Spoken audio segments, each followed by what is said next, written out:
I think it's absolutely brilliant because I was really fortunate when I went out and lived as part of my time as a monk in India.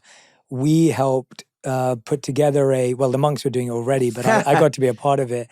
Helped build a daily food distribution service in India Wow. that feeds 1 million kids a day. Wow. And it was all in exactly what you're saying, like to help the malnutrition children. And now they're even trying to figure out how much protein to have in it, like trying to figure out the actual composition as well.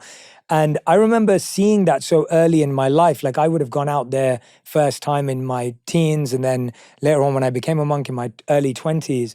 But the reason I raise it is because I think it goes back to what the point you made earlier about motivation.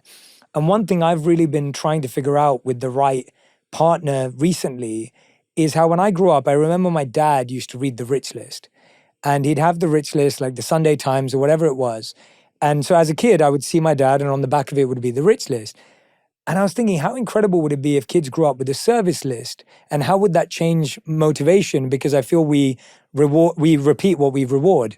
And I feel like we've never really seen that case study yet up until maybe, your case study and the people that are following with the Giving Pledge, that service becomes a natural part of life at that scale. I think we see it in smaller communities. You see people with very little actually doing so much, but you don't necessarily see it at that level. And so I find that changing that drive and motivation early on, which it seems like your mother had for you, your impact of faith had in you, I think that could be huge.